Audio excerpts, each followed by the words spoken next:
ప్రారంభ అధికార పరిధి. ప్రారంభ అధికార పరిధి అంటే ఏ కేసుల విషయంలో అయితే మనం డైరెక్ట్గా సుప్రీంకోర్టుకి వెళ్తామో అది సుప్రీంకోర్టు యొక్క ప్రైమరీ జ్యూరిస్డిక్షన్. ఏ కేసుల విషయంలో మనం డైరెక్ట్గా హైకోర్టుకి వెళ్తామో అది హైకోర్టు యొక్క ప్రైమరీ జ్యూరిస్డిక్షన్ అవుతుంది. ఏ విషయాల్లో మనం డైరెక్ట్గా సుప్రీంకోర్టుకి వెళ్ళవచ్చు అని అంటే ఇక్కడ గమనించండి. ఏ విషయాల్లో మనం డైరెక్ట్గా సుప్రీంకోర్టుకి వెళ్ళవచ్చు అంటే, ఒకటి ప్రాథమిక హక్కుల ఉల్లంఘన. ప్రాథమిక హక్కుల ఉల్లంఘన, ఫండమెంటల్ రైట్స్ వైలేట్ అయితే మనం డైరెక్ట్గా సుప్రీంకోర్టు కన్నా వెళ్ళవచ్చు లేదా హైకోర్టు కన్నా వెళ్ళవచ్చు. కాబట్టి ప్రాథమిక హక్కుల ఉల్లంఘించబడ్డప్పుడు ఇది సుప్రీంకోర్టు యొక్క ప్రారంభ అధికార పరిధిలోకి వస్తుంది, హైకోర్టు యొక్క ప్రారంభ అధికార పరిధిలోకి కూడా వస్తుంది. ఇక సుప్రీంకోర్టు ప్రారంభ అధికార పరిధిలో ఇంకా ఏమొస్తాయి? ఫస్ట్ మనం సుప్రీంకోర్టు చూద్దాం.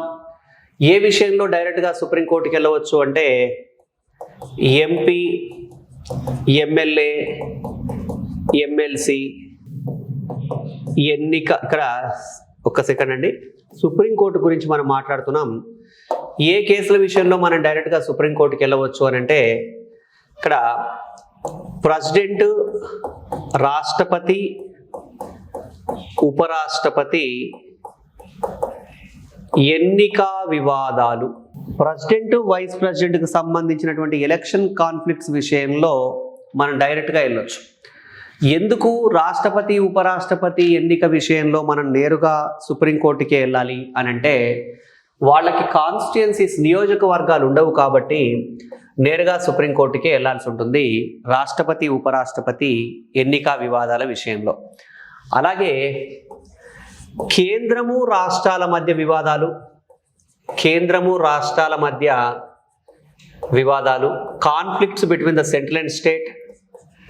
అలాగే రాష్ట్రాల మధ్య వివాదాలు, conflicts between the states and states.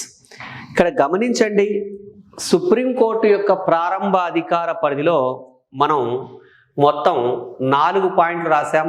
ప్రాథమిక హక్కులు, రాష్ట్రపతి, ఉపరాష్ట్రపతి ఎన్నిక వివాదాలు, అలాగే కేంద్రము రాష్ట్రాల మధ్య వివాదాలు, రాష్ట్రాల మధ్య వివాదాలు. ఇవన్నీ ప్రారంభ అధికార పరిధిలోకి వస్తాయి. అంటే డైరెక్ట్గా మనం సుప్రీంకోర్టుకి వెళ్ళవచ్చు ఈ విషయాల్లో.